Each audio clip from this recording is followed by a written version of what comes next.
God. Oh God, they clinched. Oh, I can breathe so much easier. That's so much better.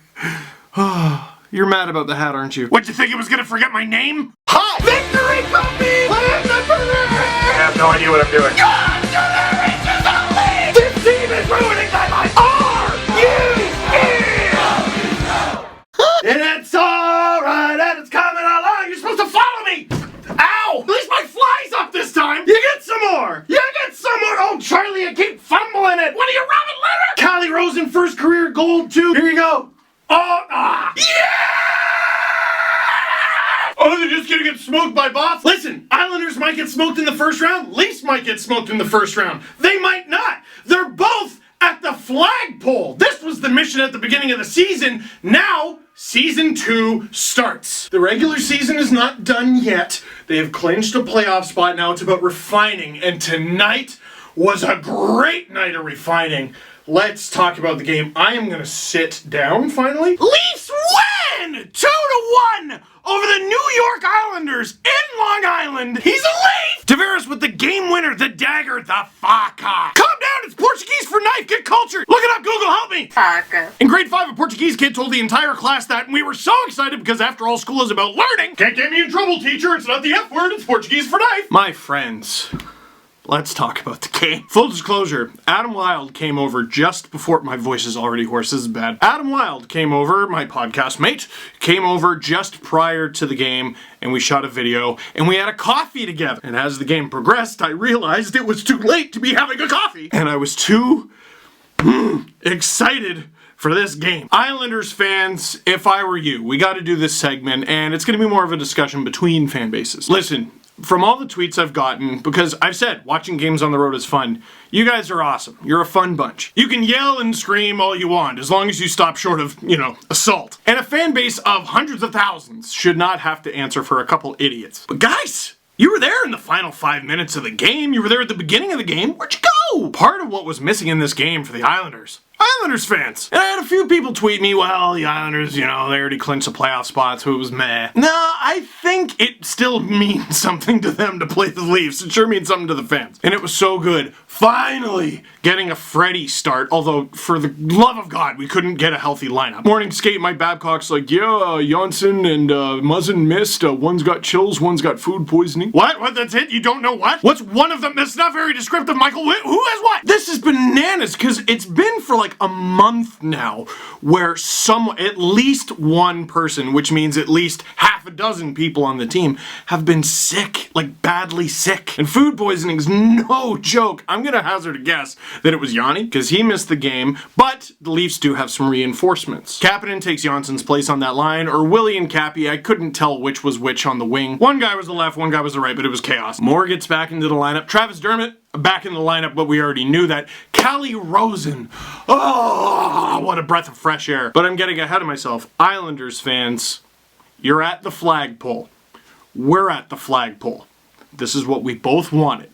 Let's do this. You got to the flagpole first, and that's definitely something. It's not what people called at the beginning of the season, that's for sure. Not even you. But we all know what this is about. It doesn't matter who's first to the flagpole.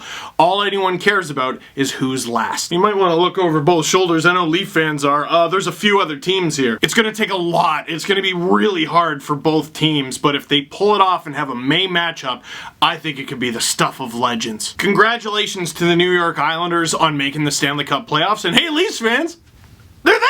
That was game 79, 3 left, let's talk about it. So as I was getting off track, Callie Rosen, his NHL debut for the season, but he played a few games last year. And his games last year, they didn't go so great. His possession numbers were good, but boy did he just wear the horns on a few goals. He went to the Marlies, and for a few dozen games, it was like, whoa, they don't have anything in this guy. Turns it on in back half of the season without Travis Dermott, because remember, he was called up. He's probably the Marlies' best defender. And with Travis Dermott still up with the Leafs for the beginning of the playoffs and banged up at the end of it, Rosen was probably the Marlies' best defender all series. But as we've seen with countless players before, AHL success is nice. Can you do it in the show? The game starts, and the mental difference having Dermott and Rosen out there was phenomenal for me. Because if you watch games like me, like a nut, you see certain players out there and go, ah! Your body just does everything they tell you not to do in yoga. And there were a couple plays in the beginning where I'm like, well, too aggressive.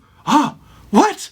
They they can skate? And I wondered about this pairing. I'm like, okay, you got two lefties, you got two guys who like to dance with the puck, they like to skate with it, like to move it. What's gonna happen when one of them decides to take it for a walk? They were fine. The couple times they got half caught, they got back and made up for it. There was one really good Islander scoring chance in the first period that Dermott and Rosen were on the ice for, but Rosen did a good job of breaking up the initial chance. It was the Leafs forwards who didn't cut him any slack. But in the net, Freddie! Listen, the Leafs didn't have a perfect night in front of Freddie Anderson, but such is the life of an NHL starting goaltender. After a nice long break, what was it, 5 days for him? Oh, that's Freddie Anderson.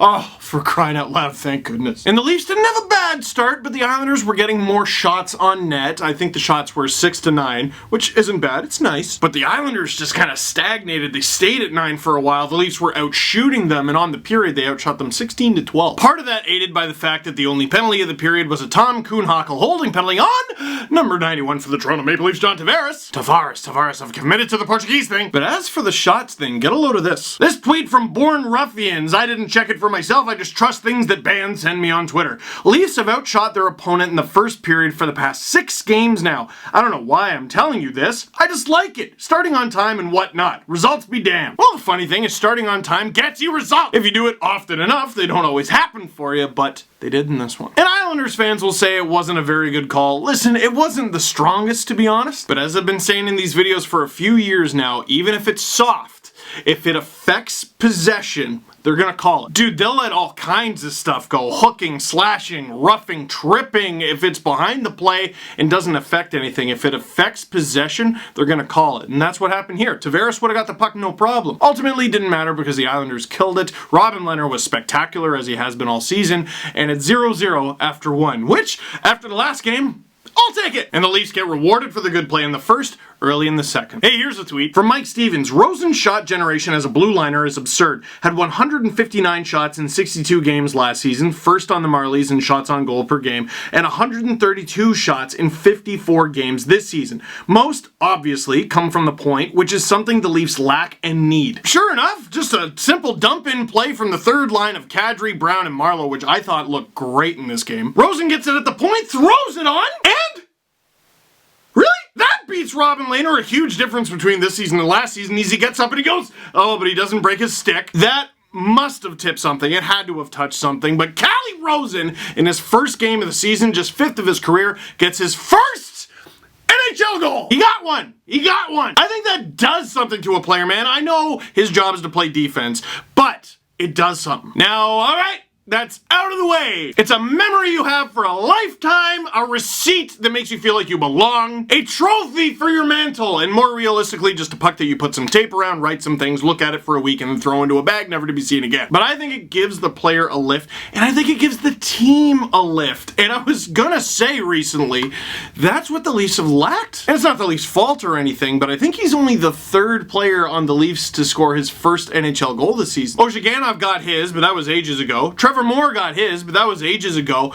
Heading into the playoffs, I think this sort of thing just, lets you float on air. The Leafs were rolling a bit at the end of last season, and there's this game, it's on home ice, it's a nothing game, doesn't really mean much in the standings. The Leafs are thumping the Montreal Canadiens, but what do you remember from the game? Right now, you're all picturing Andreas Jansson's mile-wide smile. Literally jumping up and down, freaking out. Zach Hyman's face, excited, because he remembers that feeling. It wasn't all that long ago. Travis Dermott's crazy face, Justin Hull with 2-2, both against the Islanders, by the way, and I just think it goes through the team like lightning. And the Leafs go up 1-0. And man, it's important to score the first goal in that building, man. It is. Against this team, there's a rivalry now, and it is thunderous when the Islanders score. If you can score early and take them out of the game, or at very least hold them off the board, it's a huge advantage. Numbers and all that, believe me, I get it, but momentum and spirit and energy, it's a thing. If you were at this game, or if you've ever been to any game, you know it, you feel it. That's why if a player scores a goal and his team is getting spanked 4 or 5-0, it's dumb to criticize them for celebrating. We've seen crazier things, and it's worked a bunch of times. Well, no, what actually happened is the team team started playing properly. Well, when you feel good, I think you perform better. Does that make sense? Am I nuts? And you know what? The Leafs look fully prepared in this one. I'm sure they were embarrassed after their performance last time, at least in the second half of the game. First half, I thought they were in it. But Mike Babcock and his coaching staff had the team ready to play,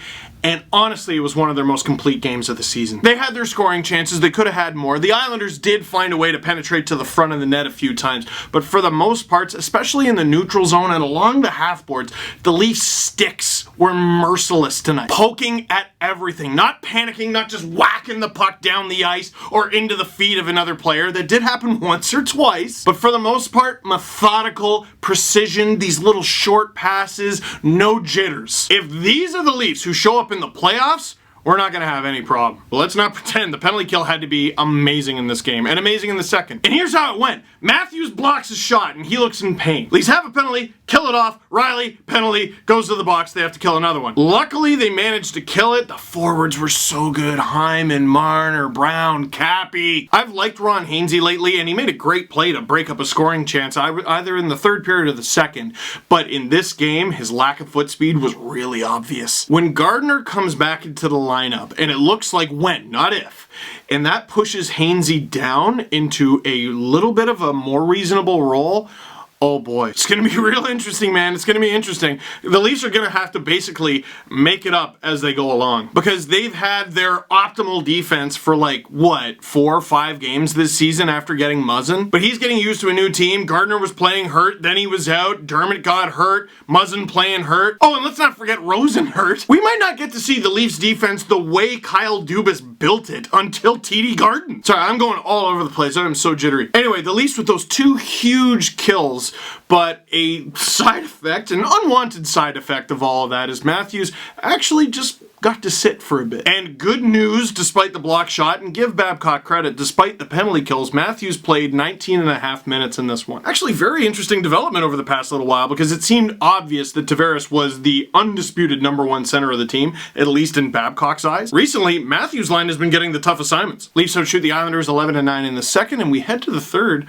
The Leafs have a lead here. And this is how damaged I am as a Leafs fan. John Bartlett, the play-by-play guy for this game on Sportsnet, goes, the Leafs are 35-0-1 when leading heading into the third period. And I ignore the 35 and go straight to, what about the 1? Early in the third, just a subtle thing of beauty. Islanders trying to get into the Leaf zone. Nikita Zaitsev just chops it. I think Tavares gets a piece of it as the puck slides over to Mitch Marner. And right then, I think it was Justin Bourne who said it earlier this season, Tavares and Marner have been on some Sedin nonsense for a huge part of the season. Look at this. It's hard to tell. The puck is in the top left of the screen. Tavares sort of getting a stick of the way, and Marner going, that looks tasty. Marner takes possession. It's 2-on-2. The Islanders still aren't really in trouble, so Marner does a great job of creating space by taking it away from himself. He gets them puck watching by cutting to the middle. And Tavares knows this because they've been mind melding all season. Now Marner intentionally has the full attention of 2 guys. They even got reinforcements on the way, but it's too late. Tavares has the puck with space and time. Catches Robin Lehner off guard with the snapper! I don't care what kind of season you're having, Robin Lehner. John Tavares is a good player. Dude, Lehner, I think, is still looking at Marner. I just noticed this watching the replay again. Mitch Marner with his 67th assist of the season, because of course. John Tavares with his 46th goal of the season, which is a new franchise record for goals by a center for the Toronto Maple Leafs. Daryl Sittler had 45. New record, it's 46. What franchise? The Leafs, because John Tavares is a Leaf! I very nearly passed out right there, and the Leafs are up 2-0. Now all they gotta do is what they've been doing all game, smother. John Tavares immediately gets a penalty for slashing Matthew Barzal. Okay, that's not what I meant. Luckily, the Leafs kill that one too. I was like, oh my god, that would be too perfect for the Islanders. I think that was a big thing in this game. The heartbreaking stuff wasn't happening. It's not just that the Leafs have struggled for a little while, it's the way they've struggled. And JT makes up for it by drawing a penalty himself, this one at Adam Pelech. Sort of similar to the first one if it affects possession, man. Nothing going on that, and shortly after the kill, I'm not quite sure what happened. I don't know if it was a wonky line change or if Babcock was doing this on purpose, because it's late in the game, right? Shutdown time. Dermott was out there with Zaitsev, I think. And Austin Matthews gets called for the hook, and I shouldn't blame Nikita Zaitsev for that, but I think the hook came from the fact that the Leafs couldn't get it out of their own zone. And I get that Babcock trusts Zaitsev with his life for some reason, but I don't know what Rosen did in this game to earn being taken off that spot. Actually, geez, he played 9 minutes and 37 seconds? I get easing him in, but geez. Anyway, Leafs are on the penalty kill. On the ensuing Islanders power play, everything goes right for them. Devontae puts it on from the point. He ended up getting the secondary assist on this goal. I think that might change because I'm pretty sure Anders Lee got a tip on it. Someone did, allowing it to land gently on Brock Nelson's stick, behind the back to a wide open Jordan Eberle, and oh, is that guy clutch? Number 7, Jordan Eberle, which has never made any sense to me. If you were him, wouldn't you wear 54 forever and ever, amen, because of that goal he scored against Russia? Anyway, he scored to bring the Islanders within 1. Now, most of me, because again, damaged, went, there's 5 minutes left. Islanders might, oh, I don't even want to say it. But I know things were going well tonight because an even louder part of me said, now Tavares has the game winner, but we mustn't say it out loud. But oh, it was loud in here. Poked myself in the eye. And the Leafs are killing the clock. They're doing a good job. Tavares has a chance at an empty netter. And oh, he's stick checked, and oh my God, if it goes in now. But the Leafs clear the zone with, I think it was about 8 seconds left. And when the clock got down to 4 and it was still at the Islanders' blue line, I screamed very, very loud. And honestly, I don't know what makes me happier. That they finally beat the Islanders, because let's not pretend like that's not important to us, all right? Or the fact that they clinched. The correct answer is yes. The correcter answer is they clinched. Because let's face it, all the nightmare scenarios, you can lose to the Islanders. It's just another regulation game. All they got to do is win one of the next 3 games, get a point, and clinch. Heck, Montreal might even do the job for them. But until they actually get it done, I can't sleep. But in this one, the Leafs outshoot the Islanders 11-8 in the third. They outshot them in all 3 periods in this game, 38-29 on the game.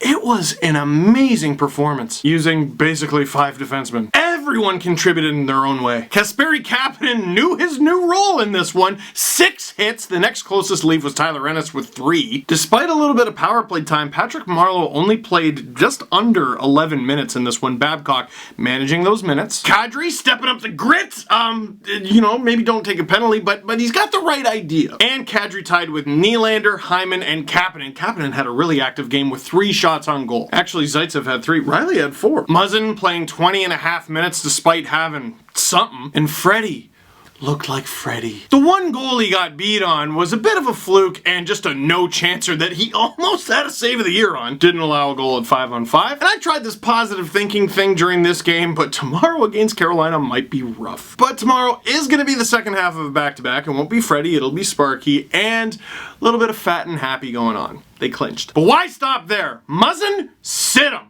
Matthews, sit him. Hainsey, at least dial back the minutes. Dude, Rosen's good to go. Does he look tired to you? He played less than 10 minutes. Play him a lot against Carolina. Dude, I'm not telling you not to try against the Hurricanes. I am telling you that everyone seems to be getting banged up and sick at the exact same time. The playoffs are 3 games away. Maybe rest some guys. It worked for Freddie. Questions, because the battery's about to die. Have I been talking that long? Some things to make you feel better. The Leafs are going to the playoffs. That does make me feel better. The Leafs are a damn good young team.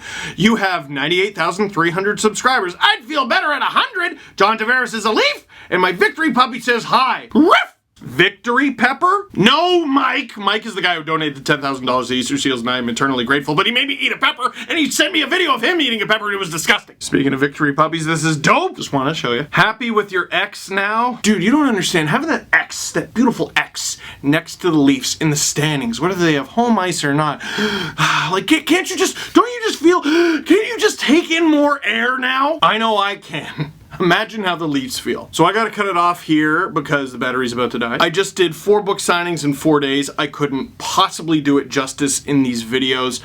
I gotta do that in the podcast tomorrow. Thank you so much. Also, tomorrow is the final episode of Ice Surfing for the season, so please tune in. That's on Sportsnet's official Twitter. And that is it for this one. Thank you very much for watching. Click like if you liked this video. Click subscribe if you really liked it. Tell all your friends that John Tavares is a Leaf, and the Leafs